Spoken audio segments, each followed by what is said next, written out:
Sonic Cross Shadow Generations is off to a good start. We've got some big rumored information about a new Rayman game in the works, Monster Hunter Wilds RPG beta information, and of course a big strategy RPG I've been looking forward to. We've got a release date, but before we get into all that, what's good everyone, OJ here. Welcome back to another video. Please make sure you hit that like button, subscribe if you're someone new, and click that notification bell to get my videos first. Now let's go ahead and jump right into the information. Let's start with Sonic Cross Shadow Generations. People have been wondering how this remaster was going to shake out after Sonic Colors had some issues, and it looks like it's pretty good. We got 56 plus reviews on the PlayStation 5 platform only. It is coming to Xbox Series and the Nintendo Switch and PC, and I'm guessing that most of the versions will be exactly the same with content. There's some exclusivity stuff with PlayStation, but for the most part, it's all there. But the Nintendo Switch version probably is going to be 30 frames instead of the 60 frames, and the graphics aren't going to look quite as smooth or as good when it comes to resolution.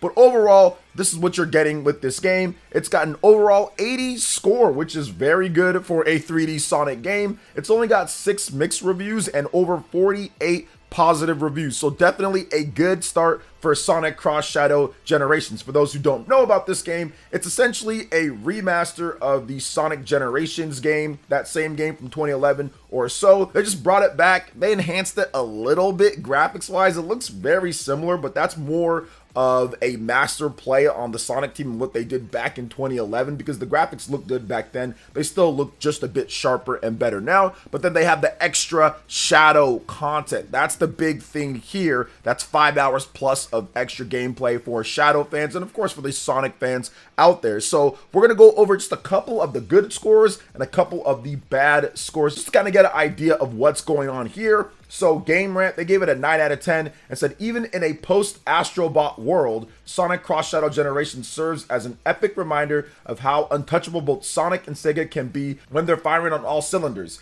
And it's a treasure trove of content and top-notch presentation, make it an easy recommendation, regardless of it not being a blemish-free experience. Checkpoint Gaming also gave it a 9 out of 10, saying Sonic Cross Shadow Generations gives Shadow fans everything they can wish for and more in this celebration of the ultimate lifeform's history. Level design established in Generations and Sonic Frontiers has been perfected in a generously sized Shadow Generations storyline with reimagined stages and boss fights from Shadow's past appearances, alongside heaps of references and tributes you're bound to love. And then going to some of the lower scores here, DualShockers gave it a 7.5 out of 10, saying alongside a lovingly remastered Sonic Generations showcase, Shadows Generations is a dark and broody triumph that not only pays homage to the cult classic outing of yesteryear for the troubled hedgehog, but also irons out all of the aspects that fans didn't quite take to, effectively giving Shadow the do-over they deserve. It's a fast-paced and fluid Sonic title with great new mechanics,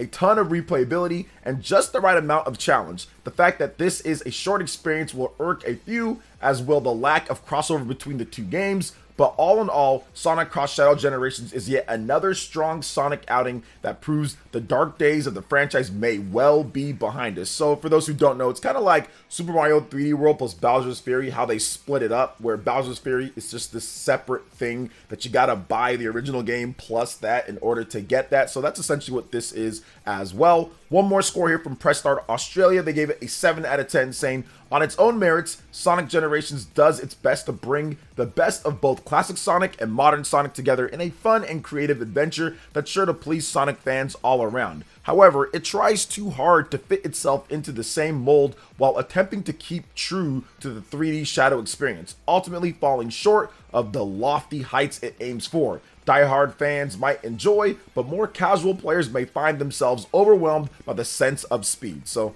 there you go on that, guys. Sonic Cross Shadow Generation seems like it's shaping up to be a phenomenal game for those that are into the Sonic franchise, or maybe if you just want to try it out. But what do you guys think overall about Sonic Cross Shadow Generations? If you are picking it up, make sure to sound off in the comment section below saying you're gonna get it. If you're not getting it, make sure to let me know what you are going to be buying in October or what you're looking forward to the most coming up when it comes to games. Now, speaking of looking forward to, let's talk about Rayman and what's happening with apparently a remake after this whole situation that happened with the Prince of Persia: The Lost Crown team being disbanded. So apparently there is a remake that is coming for the Rayman franchise that's in development, and Mr. Michael Ansel himself will be a consultant with the former Prince of Persia team heading up the development. So this is from Insider Gaming. And following up the report that the Prince of Persia The Lost Crown team was disbanded after poor sales. Now, one thing that the report made note of is that there is some cause for concern, as Ansel kind of has a little bit of a toxic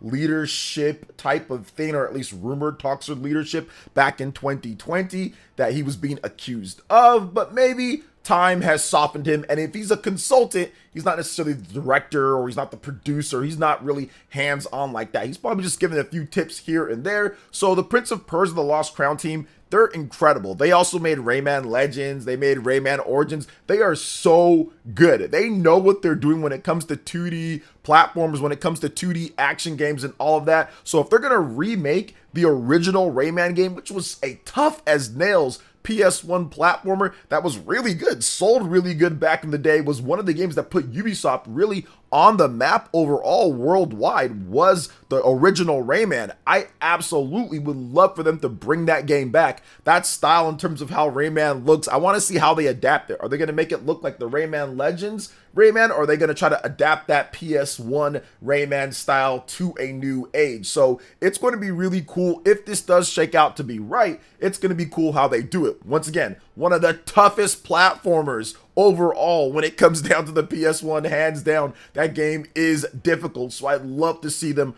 bring that back, give it a new coat of paint, give it new extra content, and have that Prince of Persia team working on something, because they made some magic with Prince of Persia The Lost Crown. I love that game. It's actually in my game of the year, my own personal game of the year running overall, although I do think that there is a front runner with Metaphor Refantasio. But I do feel that Prince of Persia The Lost Crown absolutely is a phenomenal game, and the developers behind that, that's fine. That game, they're disbanding it, they're putting them to work on something else. I know apparently some of that team went to go work on the Prince of Persia remake as well, and some of them went to go work on Beyond Good and Evil. Whatever the case is, it didn't work out for that Prince of Persia 2D side-scroller Metroidvania game, but we still have the Prince of Persia Sands of Time remake coming, and I'm sure at some point there will be a brand new 3D Prince of Persia as well. Just very unfortunate what happened with Prince of Persia The Lost Crown, because that game is really good, but I'm excited to see what we can get for a new Rayman remake as well, because Rayman Legends was awesome. So we haven't seen anything from the Rayman franchise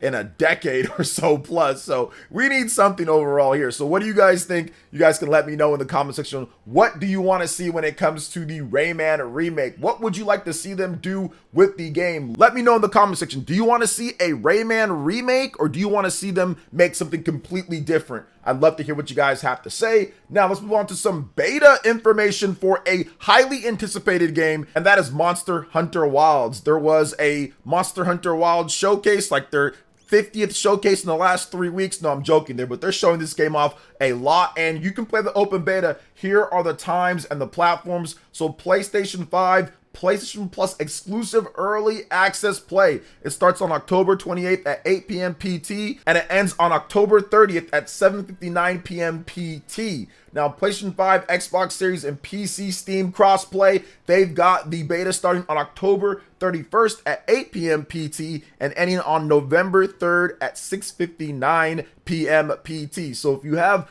PlayStation Plus, there is a deal there. You will be able to get in a few days early and see how the game is. So I'm pretty sure we'll get a lot of new gameplay and people checking it out for the first time outside of Capcom showing off the game. And I'm pretty sure it's going to be pretty crazy to see the game overall, because this game looks nuts. There's all sorts of weather environments and huge worlds to explore. It looks great graphically. There is some concerns though. People are talking about that 30 frames per second after playing Monster Hunter Rise and Monster Hunter World on newer systems with that 60 frames. How is that going to affect the flow and feel of Monster Hunter? But in the past, it was played at 30 frames on a lot of the portable systems and on PlayStation 2 and on the Wii U and on other systems. So I think it's going to vary based on where you started playing Monster Hunter and how you play the game overall. So I'm interested in seeing exactly how it all shakes out with Monster Hunter Wilds. I think the game's going to be awesome. I'm already sold. I don't need to play in the beta here. I just want to get the game when it comes out, probably on PC, play with my friends, see what's going on there. I was a big fan of Monster Hunter Rise when that first came out. I thought it was excellent